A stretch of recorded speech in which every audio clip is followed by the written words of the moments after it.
श्री गणेशाय नमः। ओम श्री सरस्वत्यै नमः। ओम श्री गुरुभ्यो नमः। समस्त जन कल्याणे निरतं करुणामयं नमामि चिन्मयं देवं सद्गुरुं ब्रह्मविद्वरं सद्गुरुं ब्रह्मविद्वरम्। ओम सहना भवतु सहनौ भुनक्तु सह वीर्यं करवावहै तेजस्विनावधीतमस्तु मा विद्विषावहै। ओम शांति शांति शांतिः। ओम नमः शिवाय। ओम नमः शिवाय। ओम नमः शिवाय। ओम नमः शिवाय। ओम नमः शिवाय। ओम नमः शिवाय। ओम नमः शिवाय। ओम नमः शिवाय। ओम नमः शिवाय। ओम नमः शिवाय। हर नमः पार्वती पतये हर हर महादेव शंभो शंकर। श्री राम जय जय राम। श्री राम जय जय राम। श्री राम जय जय राम। श्री राम जय जय राम। जय सीताराम जय राजा राम। सियावर रामचंद्र की जय। पवन सुत हनुमान की जय। గోస్వామి తులసీదాస్ గారు రాసినటువంటి హనుమాన్ చాలీసా గురించి చెప్పుకుంటూ ఉన్నాము. హనుమంతుల వారి స్తుతి ఒకసారి చెప్పుకున్నాము. అతులిత బలధామం హేమశైలాభదేహం ధనుజవన కృషానం జ్ఞానినామగ్రగణ్యం సకల గుణ నిధానం వానరానామధీశం రఘుపతి ప్రియ భక్తం వాతజాతం నమామి. రఘుపతి ప్రియ భక్తం వాతజాతం నమామి.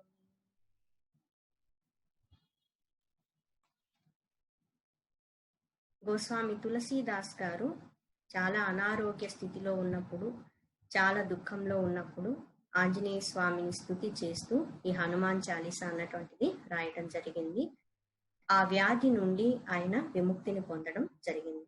కేవలము శరీరంకి కలిగినటువంటి వ్యాధి నుంచే కాకుండా మనసులో ఉన్నటువంటి మాలిన్యాలన్నింటినీ కూడా తొలగించుకొని ఉన్నతమైనటువంటి రామస్వరూప స్థితిని ఆయన పొందడం జరిగింది. ఆంజనేయ స్వామిని స్తుతించినటువంటి వాళ్ళందరికీ కూడా, ఈ హనుమాన్ చాలీసా పఠించినటువంటి వాళ్ళందరికీ కూడా సకల వ్యాధులు అన్నటువంటివి తొలగిపోయి మనస్సు ప్రశాంతతని పొంది భగవంతుని యొక్క అనుగ్రహానికి పాత్రలు కావడం జరుగుతుంది. నిన్నటి రోజున దోహాలు 2 చౌపాయిలు చెప్పుకుని ఉన్నాము. హనుమాన్ చాలీసా. చాలీసా అంటే 40 చౌపాయిలతో కూడి ఉన్నటువంటిదని అర్థం. ఆంజనేయ స్వామికి హనుమాన్ అన్నటువంటి పేరు ఎందుకు వచ్చింది అన్నటువంటిది నిన్నటి రోజున చెప్పుకుని ఉన్నాము. సూర్య భగవాన్ని ఒక పండు అనుకొని ఆయన తినబోతూ ఉన్నప్పుడు ఇంద్రుడు వజ్రాయుధంతో కొట్టడం వల్ల ఆయన చుబుకం అన్నటువంటిది గాయపడడం జరుగుతుంది. ఆ వజ్రాయుధపు దెబ్బకి కూడా తట్టుకొని ఆయన నిలబడి ఉండడం వల్ల ఆయన దేహం అన్నటువంటిది వజ్ర సదృశం అని కూడా చెప్పబడుతుంది అనమాట. ఆ చుబుకం అన్నటువంటిది కొంచెం చీలి ఉండటం వల్ల ఆ వజ్రాయుధ ఘాతానికి గాయం అన్నటువంటిది ఏర్పడడం వల్ల అటువంటి చుబుకాన్ని గడ్డాన్ని కలిగి ఉండటం వల్ల హనుమాన్ అని ఆంజనేయ స్వామిని పిలుస్తారని చెప్పుకుంటున్నాం. మొదటి దోహా చూడండి. శ్రీ గురు చరణ సరోజ రజా నిజ మనము కొరు సుధారి వరణౌ రఘుబర విమల జసు జోదాయక ఫలచారి. సద్గురువు యొక్క పాద పద్మములకు ఉన్నటువంటి రేణువులు పాదధూళి చేత మనస్సు అన్నటువంటి అర్థాన్ని శుద్ధం చేసుకొని పవిత్రమైనటువంటి అంతఃకరణంతో శుద్ధమైనటువంటి మనస్సుతో రఘువీరుడు అయినటువంటి ఆంజనేయ స్వామి యొక్క విమల యశస్సుని గురించి కీర్తించబోతూ ఉన్నాను అని గోస్వామి తులసీదాస్ గారు చెప్తున్నారు. ఈ హనుమంతుల వారి కీర్తిని అందరికీ తెలియచేయటం వల్ల జోదాయక ఫలచారి, ఎవరైతే చతుర్విధ పురుషార్థముల సంపూర్ణ ఫలితాన్ని అందజేస్తారో అటువంటి స్వామి స్తుతి చేసినప్పుడు సంపూర్ణమైనటువంటి చతుర్విధ ఫల పురుషార్థం అన్నటువంటిది లభిస్తుంది అని చెప్తుంది. తర్వాత దోహ. బుద్ధిహీనతను జానికే సుమిరౌ పవన కుమార్ బల బుద్ధి విద్యా దేహు మొహి హరహు కలేశ వికార్.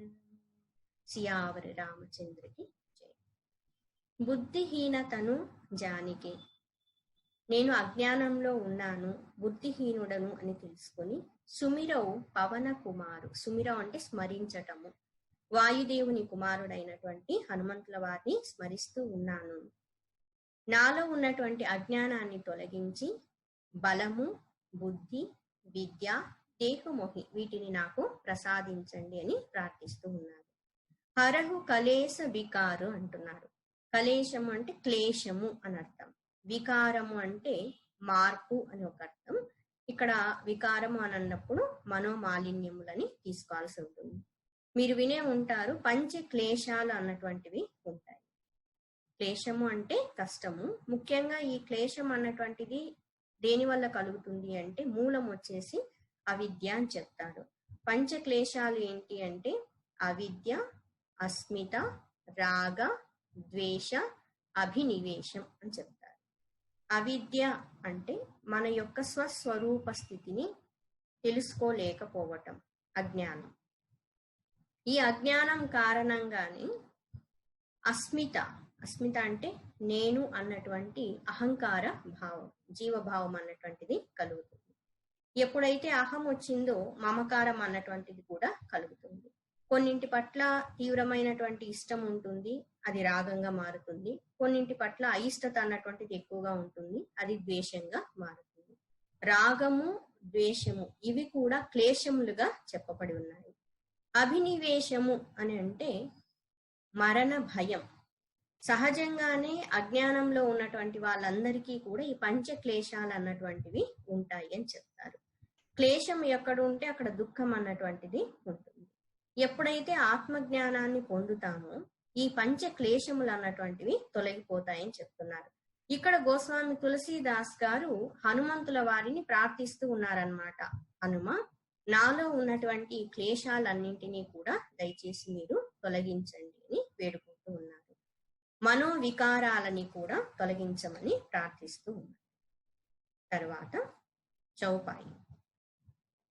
జయ హనుమాన్ జ్ఞాన గుణ సాగర్, జయ కపీసతి హులోక ఉజాగర్, రామదూత తులిత బలధామ, అంజని పుత్ర పవన సుతనామ.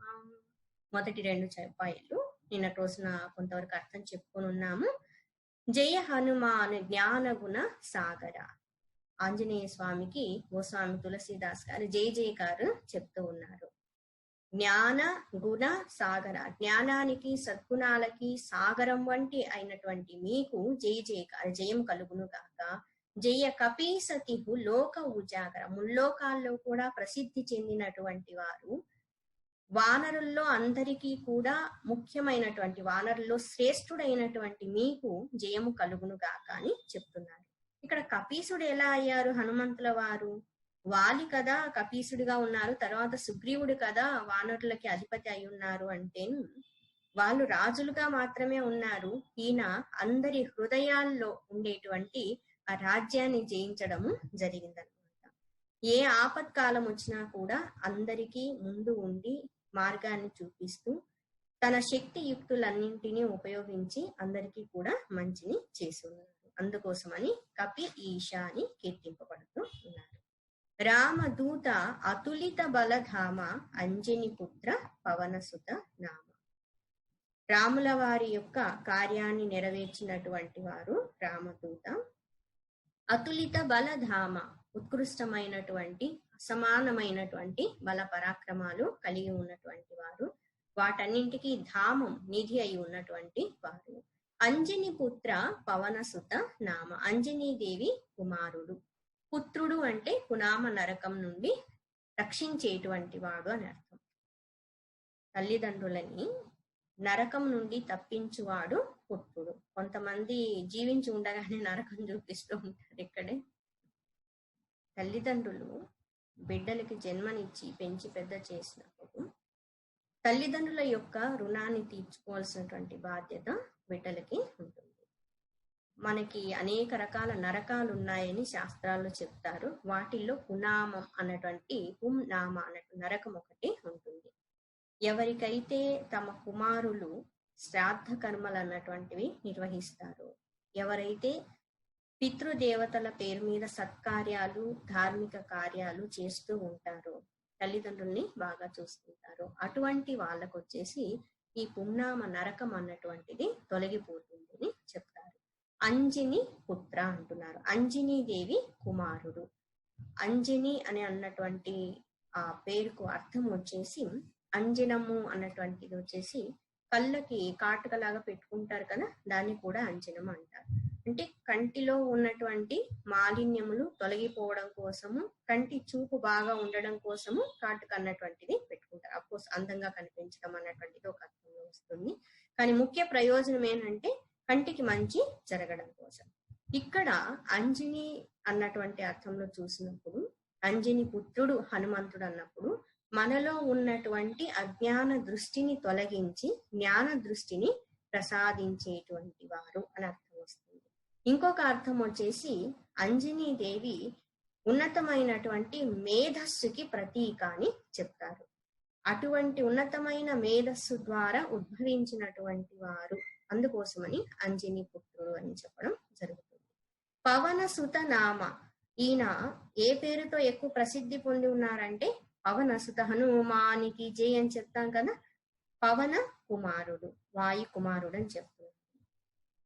మనకి ప్రకృతి శక్తులన్నీ కూడా అనేక విధాలుగా సహకరిస్తూ మన జీవనం మనుగడ కొనసాగడానికి వాళ్ళ యొక్క సేవలు అన్నటువంటివి అందజేస్తూ ఉన్నారు. ఈ ప్రకృతి శక్తుల్లో మనం చూసినప్పుడు సూర్య భగవానుడు ఉన్నారు, చంద్రుడు ఉన్నారు, వరుణ దేవుడు, వీళ్ళందరూ కూడా ఉన్నారు. అయితే వీళ్ళల్లో వచ్చేసి చాలా మంది అప్పుడప్పుడు మాత్రమే సేవలు అందిస్తూ ఉంటారు. అంటే అప్పుడప్పుడు సేవలు అందించడం అంటే వాళ్ళు అందించేటువంటి సేవల్ని మనం గుర్తించే విధంగా ఉంటుంది. సూర్య భగవానుడు ఉదయాన్నే ఓకే సూర్యుడు ఉదయించున్నారు అనేసి సూర్య భగవానికి నమస్కారం చేస్తూ ఉన్నాం. మళ్ళీ రాత్రి అయ్యేసరికి ఆ సూర్యుడు లేడు కదా అనేసి చంద్రుడు వస్తున్నారు, ఆహా ఈరోజు పౌర్ణమి, వెన్నెల చాలా బాగుంది, ఇలా అనుకుంటూ ఉన్నాం. వర్షం పడినప్పుడు ఆ వరుణ దేవుడు కరుణించాడు అనేసి అనుకుంటున్నాం. కానీ 24 గంటలు 365 రోజులు ఒక్క క్షణము కూడా గ్యాప్ అన్నటువంటిది లేకుండా నిరంతరము మనతోనే ఉంటూ మనం జీవించడానికి ఆధారభూతమై ఉన్నటువంటి వారు గాలిదేవుడు, వాయుదేవుడు. మనం గుర్తించం, కానీ ఆయన నిరంతరము సేవల్ని అందిస్తూనే ఉన్నారు.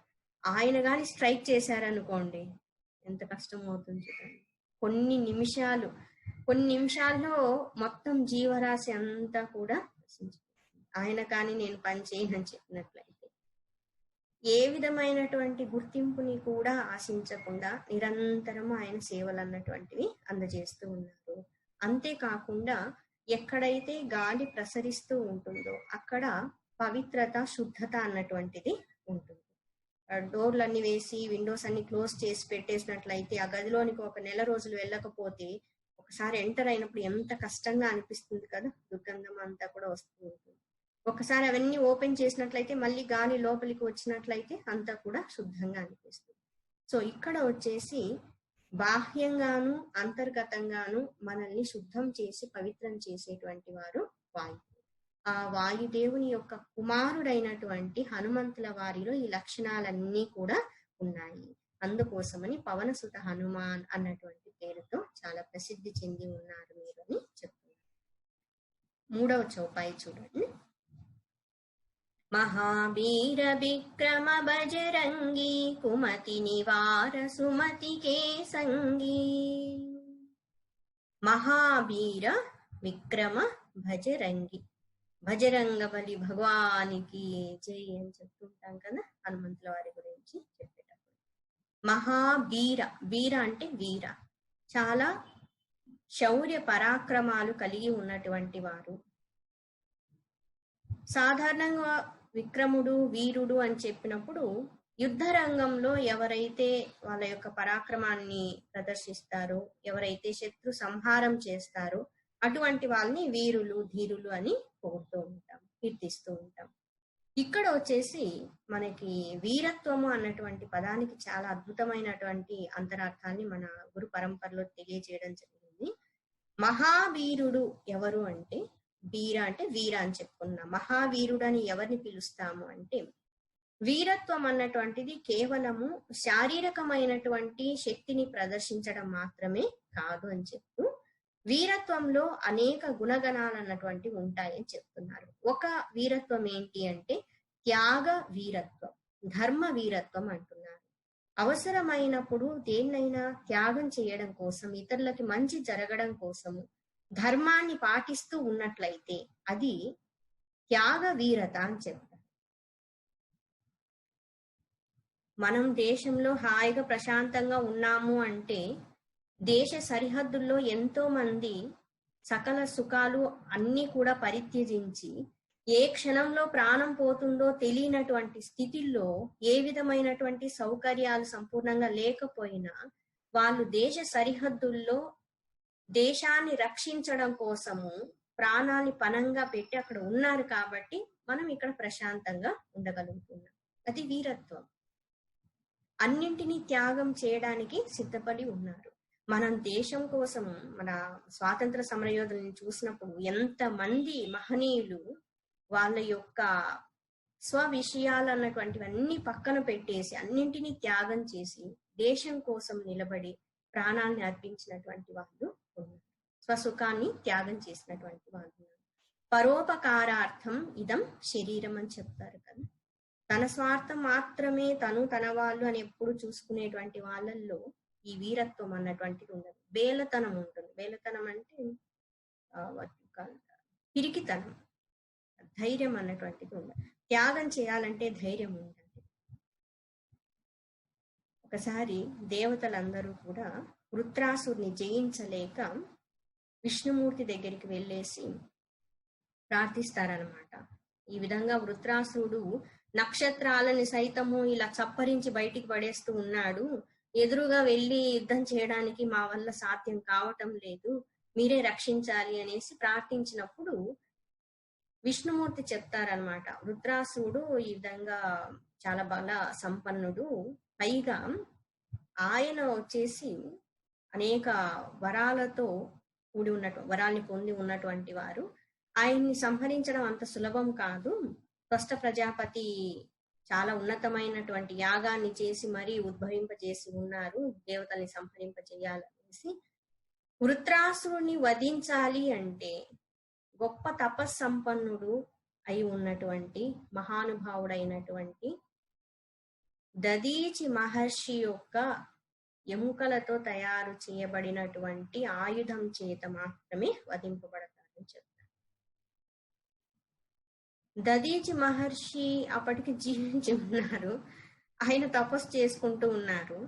ఈ దేవతలు వెళ్ళి అక్కడ అడిగినప్పుడు దదీచి మహర్షి వాళ్ళని చూసి ఒక చిరునవ్వు నవ్వుతారనమాట.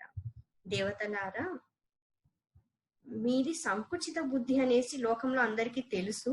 మీ స్వార్థం కోసం మీరు ఏమైనా చేస్తారు. కానీ ఇప్పటి వరకు ఎక్కడైనా ఏ లోకంలో అయినా ఎవరైనా మనిషి జీవించి ఉండగానే ఆయన దేహంలో ఉన్నటువంటి ఎముకలు ఇలా కావాలనేసి అడిగినటువంటి వాళ్ళు, అస్థిపంజరం కావాలని అడిగిన వాళ్ళు ఉన్నారా? ఈ విధమైనటువంటి దానం అడిగిన వాళ్ళు గాని, ఈ విధమైన దానం ఇచ్చిన వాళ్ళు గాని ఎక్కడైనా ఉన్నారా అనేసి అంటారు. అప్పుడు దేవతలు, ఇంద్రాది దేవతలు అంటారనమాట, మహానుభావ మీరు చెప్పింది సత్యమే, మేము ఇప్పుడు చెయ్యి చాచి అడిగేటువంటి స్థితిలో ఉన్నాము. యాచకుడికి ఏది అడగాలి ఏది అడగకూడదు అన్నటువంటిది ఉండదు కదా. దీన స్థితికి వచ్చినప్పుడు ఇంకా ఏదైనా కూడా కోరుకోవాల్సి వస్తుంది, కోరుకోవడం జరుగుతుంది కదా. మేము తక్కువ స్థాయిలోనే ఉన్నాము. మేము అడిగినటువంటిది సామాన్యమైనటువంటి వరము కాదు, దానము కాదు.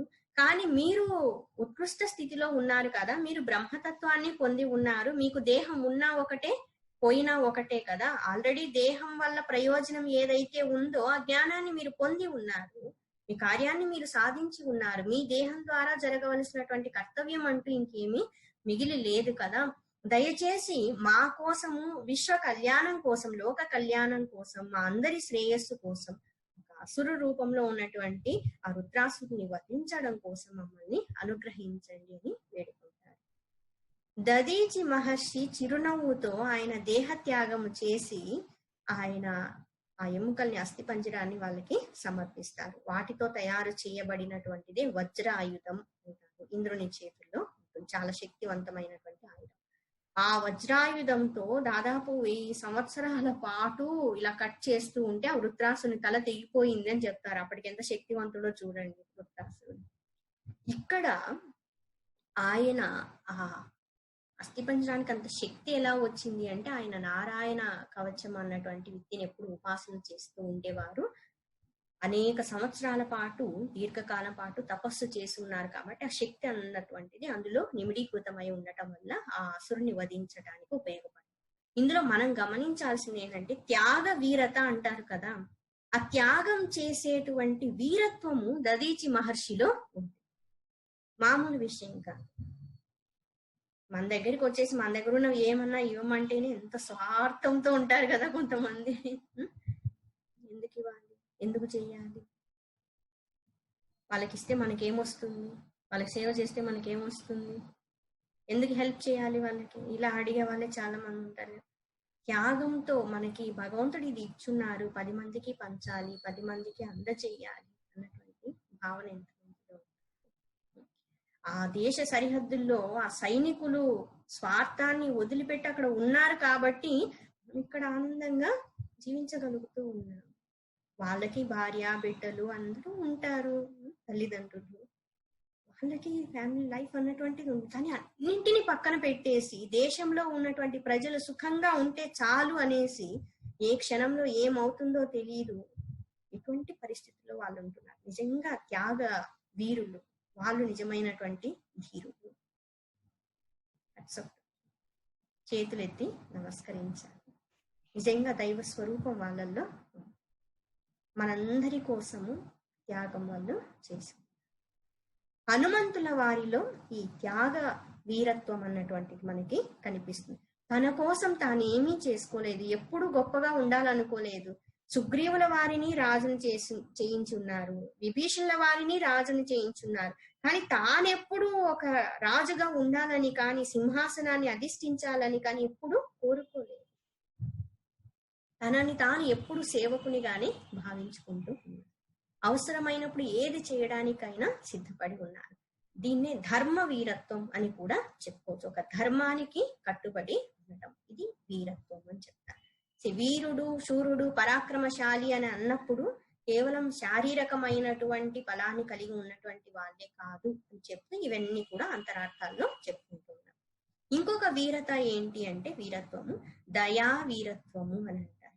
అవసరమైన చోట, దుఃఖంలో, బాధలో ఉన్నటువంటి వాళ్ళ పట్ల దయని కలిగి ఉండటం కూడా వీరత్వం. అందరూ ఈ దయా జాలి చూపించలేరు. జరగాల్సిందేలే అలా అనుకునే వాళ్ళు కూడా ఉంటారు కదా కొంతమంది. ఎవరి గురించి విన్నప్పుడు వాళ్ళు బాధపడుతున్నారు, అయ్యో ఇలా జరిగిందా, భగవంతుడు వాళ్ళకి వెంటనే మంచి జరగాలి స్వామి అని కోరుకునే వాళ్ళు ఎంతమంది ఉంటారు. సో దయా వీరత్వం అన్నటువంటిది కలిగి ఉన్నటువంటి వారు హనుమంతుల వారు. ఇవన్నీ మనం చెప్పుకుంటూ ఉన్నప్పుడు ఈ లక్షణాలన్నీ మనలో కూడా ఉండాలి అని ప్రార్థించడం అన్నమాట. ఈ లక్షణాలను కలిగి ఉండటానికి ప్రయత్నము చేయాల్సి ఉంటుంది. త్యాగ వీరత్వం, ధర్మ వీరత్వం, దయా వీరత్వం, విద్యా వీరత,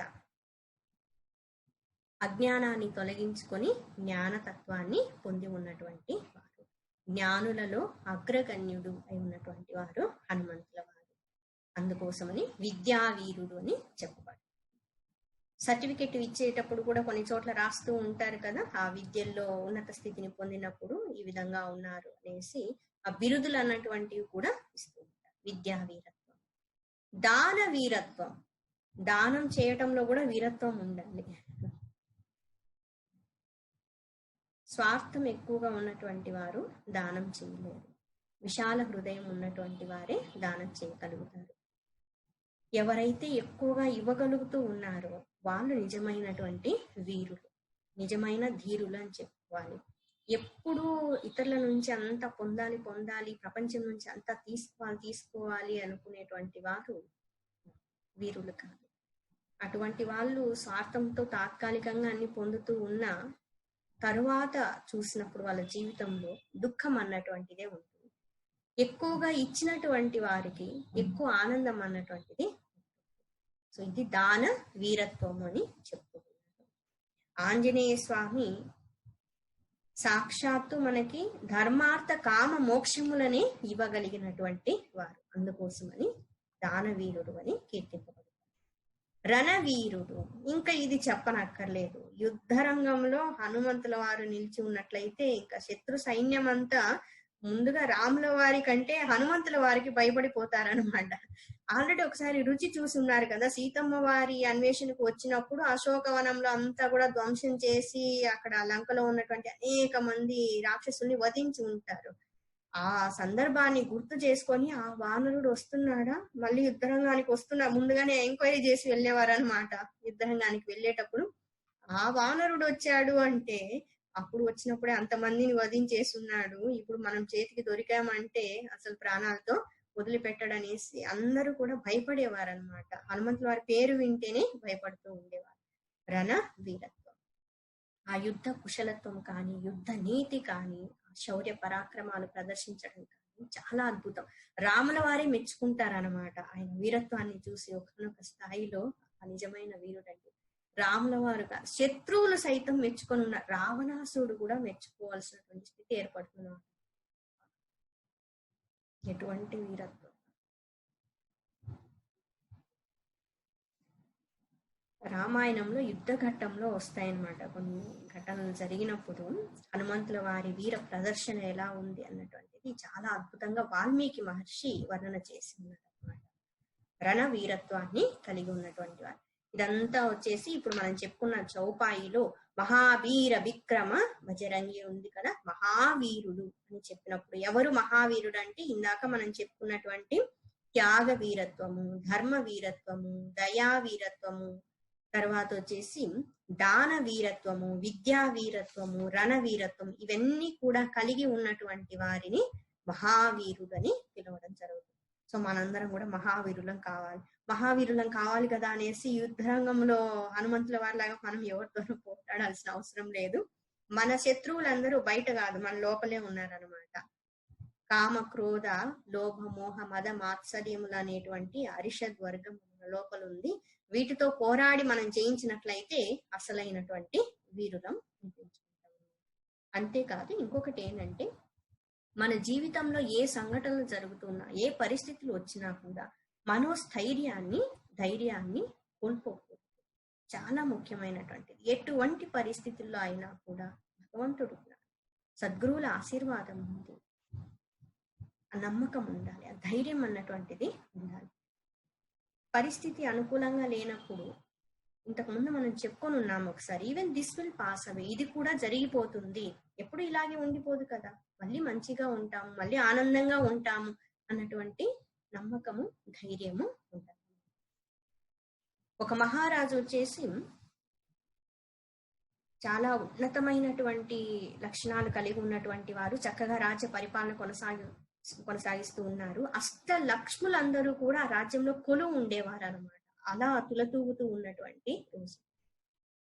ఒకసారి ఆ రాజు రాజభవంతి వైపు నడిచి వస్తూ ఉన్నప్పుడు దివ్యమంగళ రూపంలో ఉన్నటువంటి ఒక శ్రీమూర్తి ఆ భవంతి మెట్లు దిగి కిందికి వస్తూ ఉంటారు. ఆయన 2 చేతులతో నమస్కరించి, అమ్మ మిమ్మల్ని చూస్తుంటే ఎవరో దేవతామూర్తి లాగా అనిపిస్తున్నారు, మానవులకి ఇటువంటి దివ్య రూపం ఉండదు కదా, ఎవరమ్మా మీరు, ఎక్కడికి వెళ్తున్నారు అంట.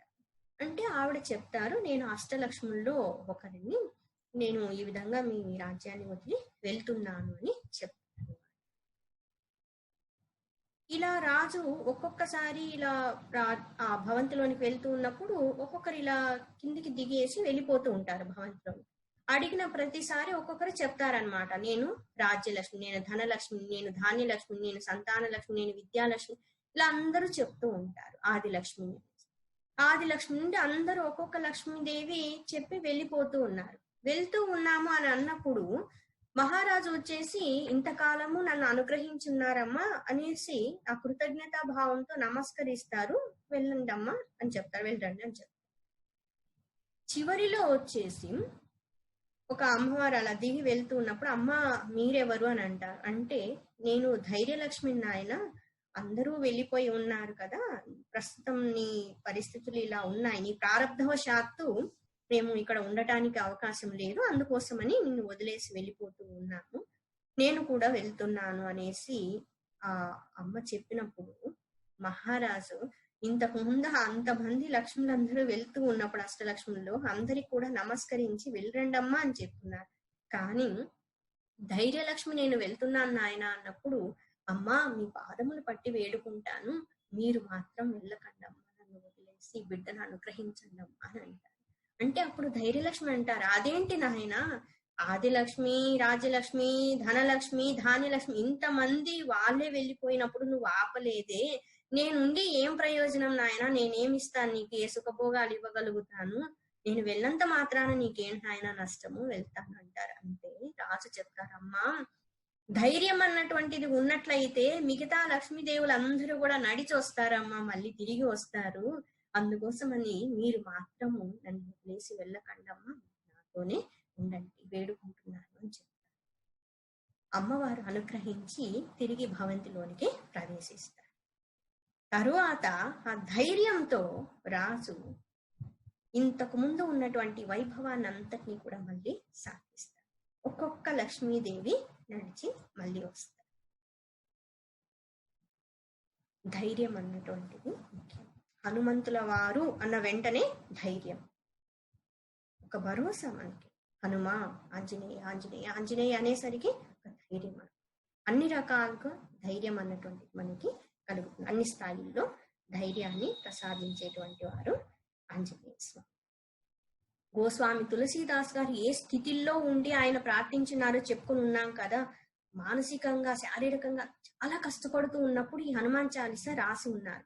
ఆయన రాసినటువంటిది ఇప్పటికి కొన్ని కోట్ల మందిని మనము పఠిస్తూ పారాయణం చేస్తూ ఉన్నామంటే ఇందులో ఎంత శక్తి నిమిడీకృతమై ఉంటుందో ఒక్కసారి గమనించండి. ఒక్కొక్క పదం అన్నటువంటిది మంత్ర స్వరూపం అన్నమాట. హనుమాన్ చాలీసాలో ఉన్నటువంటి అక్షరం అక్షరం కూడా మంత్ర స్వరూపమై ఉంది. ఎందుకంటే ఒక భక్తుడు హృదయపూర్వకంగా భగవంతుణ్ణి ప్రార్థించినప్పుడు సాక్షాత్తు ఆ భగవంతుడు హనుమంతుల వారు అనుగ్రహించి ఉన్నారు. ఇప్పటికీ కూడా మనం ఈ హనుమాన్ చాలీసాని అదే భావంతో, భక్తి భావంతో మనం పఠించినట్లయితే, శ్రవణం చేస్తూ ఉన్నట్లయితే తప్పకుండా హనుమంతుల వారి అనుగ్రహం సంపూర్ణంగా మనందరి మీద ఉంటుంది. ధైర్యాన్ని భగవంతుడు మనకి ప్రసాదిస్తారు. ఎందుకంటే ఆయన మహావీరుడు, పరాక్రమశాలి. ధైర్యానికి ఏం కొరత ఆయన్ని స్మరించినప్పుడు. బజరంగ బలి అంటాం కదా, బజరంగి అని ఉంది పదం చూడండి చౌపాయిలో. బజరంగి అంటే వజ్ర అంగి అని అర్థం.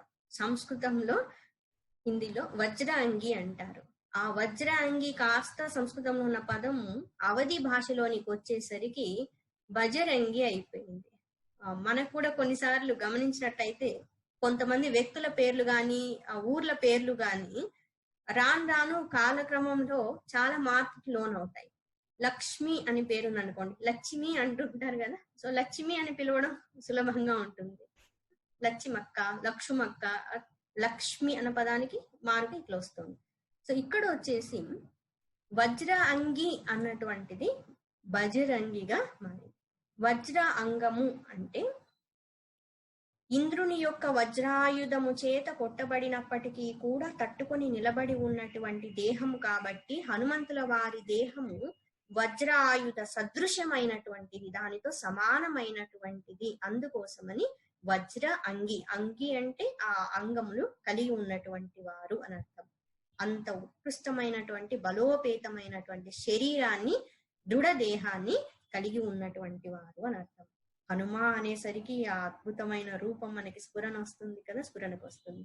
బజరంగి బలి భగవానికి జై జై బజరంగ బలి అని చెప్తూ ఉంటాం, కీర్తిస్తాం అనమాట. వజ్ర అంగి, వజ్రాయుధము ఎవరి మీదైనా ప్రయోగిస్తే ఆ వ్యక్తి బ్రతికే అవకాశం లేదనమాట. అంతటి వజ్రాయుధం కేవలం చిన్న గాయం మాత్రమే చేయగలిగింది హనుమంతుల. అంటే వజ్రాయుధంతో కూడా ఆయనకి ఏ విధమైన హాని కలగలేదు, అంత శక్తి సంపన్నుడు. మహావీర విక్రమ బజరంగి. ఈసారి మన హనుమాన్ చాలీసా చదివేటప్పుడు ఈ ఒక్కొక్క పదం మనం చదువుతూ ఉన్నప్పుడు ఇప్పుడు విన్నదంతా కూడా మనకి స్ఫురణకి రావాలన్నమాట. హనుమంతుల వారు మన హృదయంలో అలా నిలిచిపోవాలి. కుమతి నివార సుమతికే సంగి. ఇంత ఉత్కృష్టమైనటువంటి బల సంపన్నులు కదా భగవంతుడా, నాకు ఆ ధైర్యాన్ని, శక్తిని ప్రసాదించి కుమతి నివార సుమతికే సంగి. కుమతి సుమతి, కుమతి అంటే చెడు భావాలు, వ్యతిరేక భావాలు కలిగి ఉన్నటువంటి మనస్సు. నివార అంటే తొలగించండి, నివారించండి.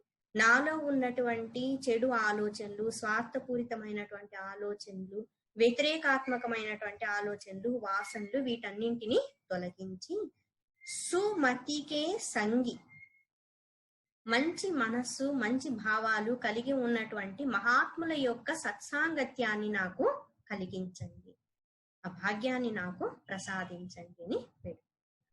కుమతి నివార సుమతికే సంగి. 4వ చోపాయి. కంచన భరణ విరాజ సుబేసా కానన కుండల కుంచిత కేసా.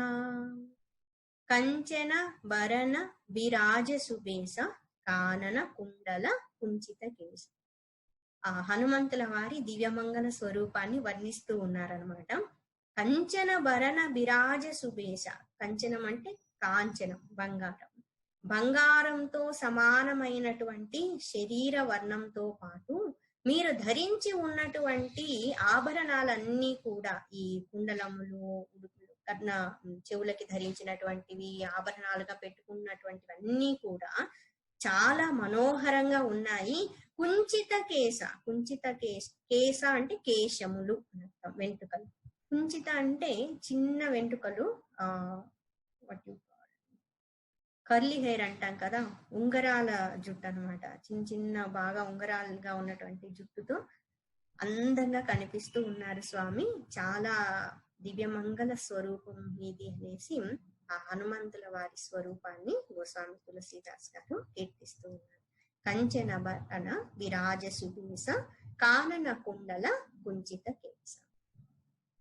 हाथ वज्राउ ध्वजा विराजै कांधे मूंजे जनेऊ साजे.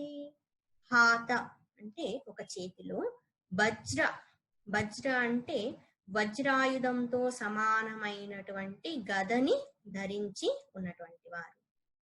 ఔ ధ్వజాభిరాజ, ఇంకొక చేతిలో వచ్చేసి ధ్వజాన్ని పట్టుకొని ఉన్నారు. ఆ ధ్వజం ఏంటన్నటువంటిది చెప్పుకున్నాం. కాందే మూంజె జనేవు సాజే.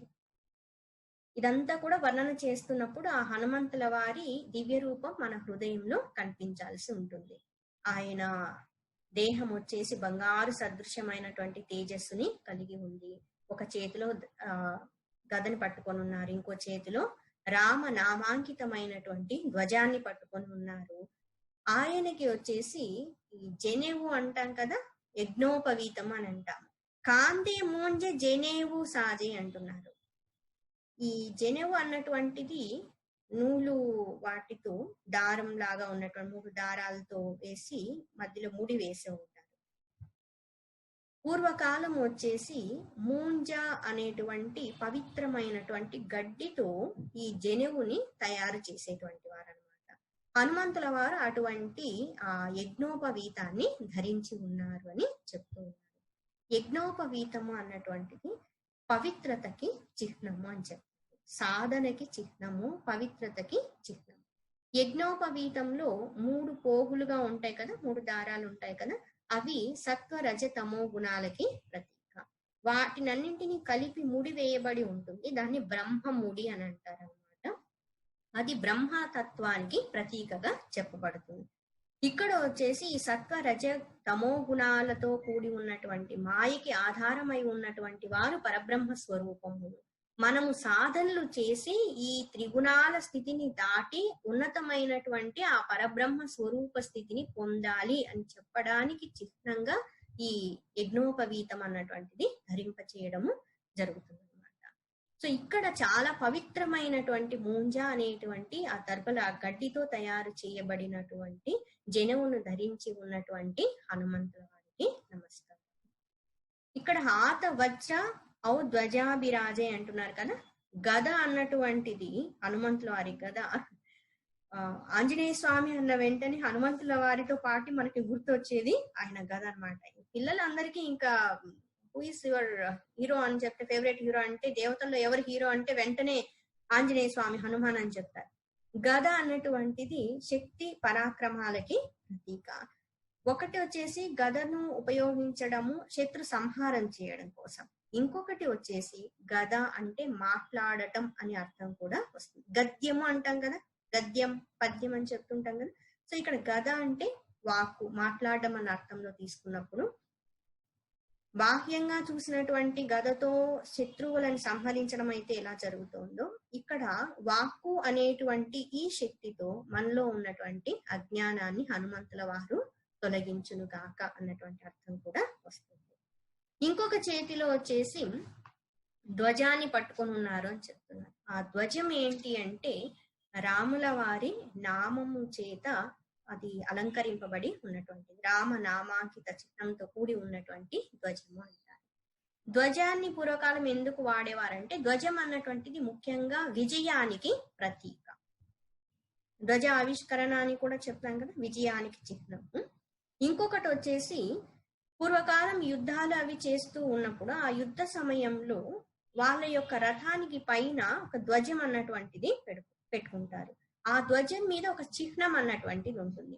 ఆ ధ్వజ చిహ్నాన్ని బట్టి, ఆ ధ్వజాన్ని బట్టి ఆ వ్యక్తి శత్రువా మిత్రుడా అన్నటువంటిది గుర్తించేవారు అన్నమాట. కురుక్షేత్ర సంగ్రామం జరిగేటప్పుడు అర్జునుల వారు ఎక్కడున్నారు అని గుర్తించాలి అంటే, ఏ ధ్వజం మీద అయితే హనుమంతుల వారు ఉంటారో, కపిధ్వజుడు అని చెప్తారు కదా, ఆయన అర్జునుల వారని గుర్తించడం జరుగుతుంది. ఇక్కడ హనుమంతుల వారు ఎప్పుడూ కూడా ఆ రామ నామాంకితమైనటువంటి ధ్వజాన్ని పట్టుకొని ఉండేవారు. అంటే ధర్మానికి ప్రతీక అయి ఉన్నటువంటిది ఆ ధ్వజము.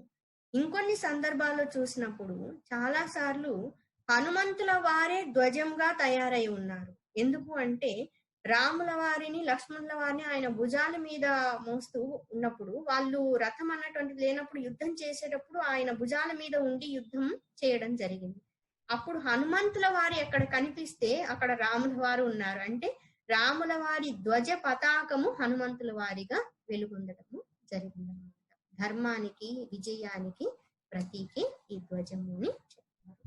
ఆత భద్రౌ ధ్వజాభిరాజై కాందే ముంజనేహు సాజై శంకర సువన కేసరీ నందన తేజ ప్రతాప మహాజగవందన. 6వ చౌపాయిలో శంకర అని ఉంటుంది, అది శంకర. శంకర సువన కేసరి నందన తేజ ప్రతాప మహాజగవందన. తేజ ప్రతాపములతో కూడి ఉన్నటువంటి వారు, జగత్తులో ఉన్నటువంటి వాళ్ళందరి చేత నమస్కరింపదగినటువంటి వారు, నమస్కరింపబడేటువంటి హనుమంతుల వారు. ఎవరి కుమారుడు ఈయనంటే శంకర సువన. శంకర అవధి భాషలో శంకర అంటారు, శంకర. వాయుపుత్రుడు అని చెప్తున్నాం, కేసరి నందనుడు అని చెప్తూ ఉన్నాము, శంకర సువన అని చెప్తున్నాము. వీటిల్లో ఉన్నటువంటి అర్థం, అంతరార్థం ఏంటి అంటే, జన్మనిచ్చినటువంటి వారు ఆంజనేయ స్వామి జనకుడు వచ్చేసి కేసరి నందన అని వస్తుంది కదా. కేసరి అంటే సింహ సదృశుడు అని అర్థం. సింహానికి జూలంతా ఉంటుంది కదా, రూపం చూసిన వెంటనే మనలో ఒకలాంటి ధైర్యం అన్నటువంటిది ధైర్యం ఉంటుందా, భయం ఉంటుందా? సింహాన్ని చూసి ధైర్యం ధైర్య భావాన్ని కలిగి ఉన్నటువంటి వారు సింహ సదృశుడు. ఆ సింహాన్ని చూసి భయపడుతూ ఉన్నటువంటి వాళ్ళు పిల్లితో సమానం అన్నమాట. అల్పమైనటువంటి భావాన్ని కలిగి ఉన్నటువంటి. ఇక్కడ అంతరార్థంలో మనం చూసినప్పుడు కేసరి నందనుడు అంటే సింహముతో సమానమైనటువంటి బలము, ధైర్యము కలిగి ఉన్నటువంటి వారు. పవనపుత్రుడు, శంకరనందనుడు ఇలా ఎందుకు చెప్పున్నారు అంటే, భూమాత అనేక బాధల్ని భరిస్తూ దుర్మార్గులందరూ కూడా భూమి మీద సంచరిస్తూ ఉన్నప్పుడు ఆ భారాన్ని మోయలేక కష్టపడుతూ విష్ణుమూర్తి దగ్గరికి వెళ్ళి వేడుకుంటారు, దేవతలందరినీ వేడుకుంటారు అనమాట. ఇంకా నా వల్ల కాదు, ఇంత దుష్టులు దుర్మార్గులైనటువంటి వాళ్ళందరూ భూమి మీద సంచరిస్తూ ఉన్నారు, వాళ్ళ పాపపు భారాన్ని నేను మొయ్యలేకపోతున్నాను, వీళ్ళందరినీ కూడా సంహరించాల్సి ఉంటుంది అని వేడుకున్నప్పుడు, ధర్మ సంస్థాపన చేయమని అడిగినప్పుడు విష్ణుమూర్తి ఈ రావణాసుడు మొదలైనటువంటి రాక్షసులందరినీ కూడా వధించడం కోసం, దుష్ట శిక్షణ శిష్ట రక్షణ కోసం భూమి మీద అవతరించాలి అనేసి సంకల్పం చేయడం జరుగుతుంది. ఆ అవతారమే శ్రీరామ అవతారం. శ్రీరామచంద్ర ప్రభు అవతారంలో విష్ణుమూర్తి వచ్చినప్పుడు ఆయనకి సేవ చేయడం కోసం, సహాయ సహకారాలు అందజేయడం కోసం దేవతలందరూ కూడా అనేక రూపాల్లో భూమి మీదకి రావడం జరుగుతుంది అనమాట. ఆ భూమి మీదకి వచ్చేటప్పుడు రాముల వారు మానవ అవతారంలో వచ్చున్నారు. మానవ రూపంలో ఉన్న వాటికంటే, మానవ రూపానికంటే ఇంకా తక్కువ స్థాయిలో ఉన్నటువంటి రూపంలో దేవతలు రావాలి అనుకుంటారు. అందుకోసమని వానర రూపంలో అనేక మంది దేవతలు ఉద్భవించున్నారు. ఇది సంపూర్ణంగా మీరు రామాయణం కొన్ని చోట్ల విన్నప్పుడు ఎవరెవరు ఏ అంశతో ఏ రూపంలో ఉద్భవించారు అన్నటువంటిది కూడా వివరంగా చెప్పున్నారనమాట. ఈవెన్ సుగ్రీవుడు కానీ వాలి కానీ వీళ్ళందరూ కూడా దేవత అంశంతో ఉద్భవించినటువంటి వారు, జాంబవంతుల వారు. ఇలా రాముల వారి అవతారంలో విష్ణుమూర్తి వచ్చినప్పుడు ఆయనకి సేవ చేయాలి అనేసి పరమశివుల వారికి అనిపిస్తుంది అనమాట. వాళ్ళ కుటుంబంలో జన్మించినట్లయితే, సమానంగా అట్లా ఉన్నట్లయితే ఆయన సేవలు అందుకోరు, ఇంకా ఆయన ఏదైనా సేవలు పూజలు చేసే అవకాశం ఉంటుంది. ఎందుకంటే విష్ణుమూర్తి ఎప్పుడు పరమశివుల వారిని ఆరాధిస్తూ ఉంటారు, పరమశివుల వారు ఎప్పుడు విష్ణుమూర్తిని, రాముల వారిని ఆరాధిస్తూ ఉంటారు. వీళ్ళు ఒకరికొకరు చాలా గొప్ప భక్తులు అన్నమాట.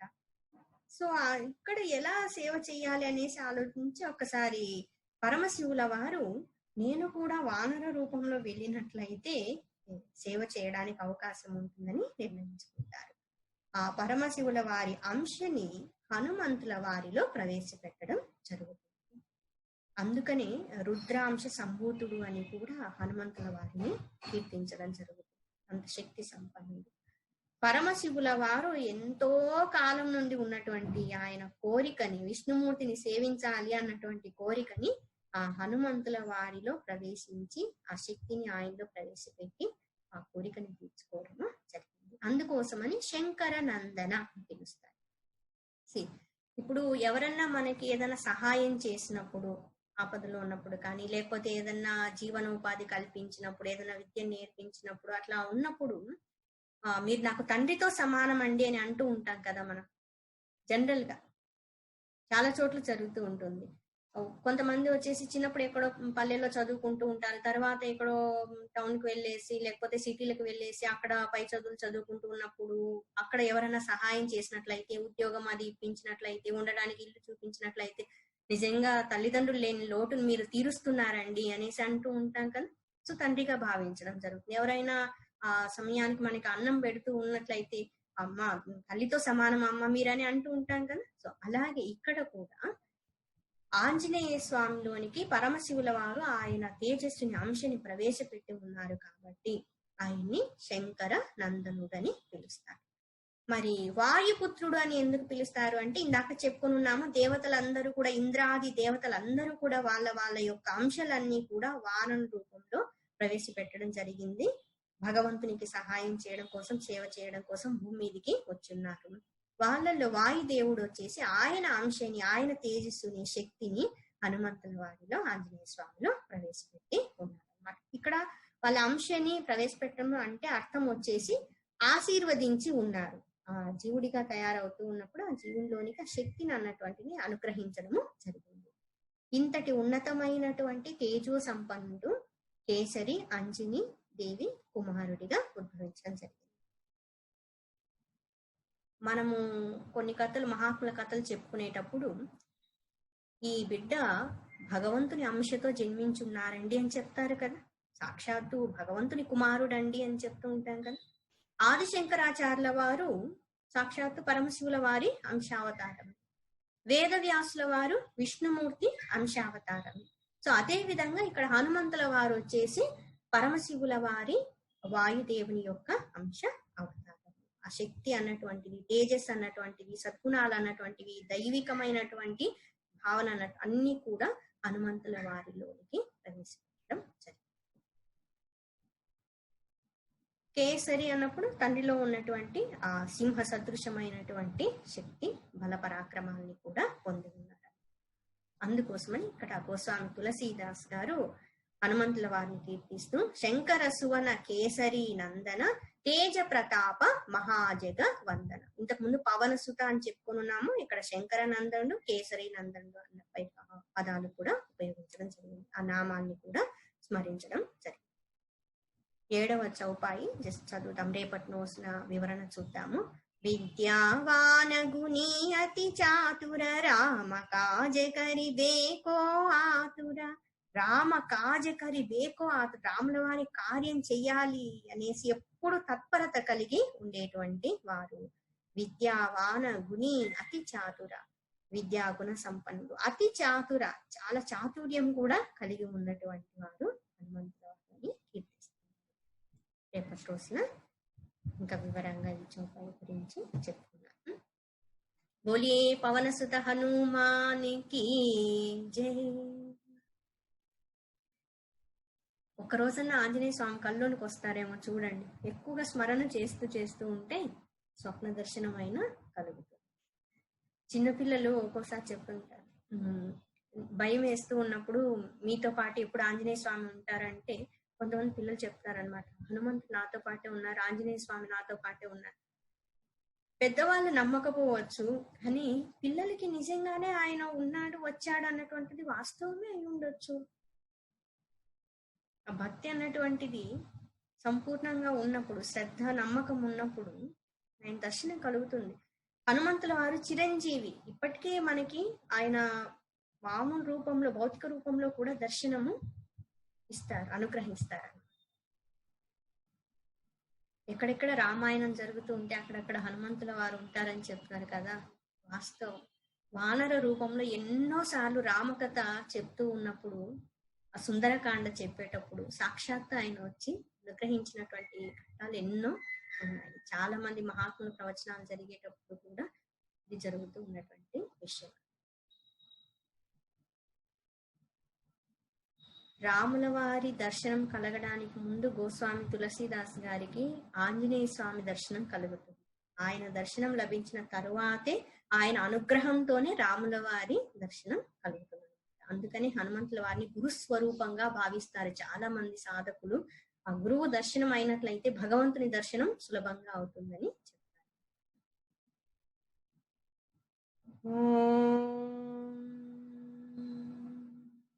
లోకా సమస్తా సుఖినో భవంతు.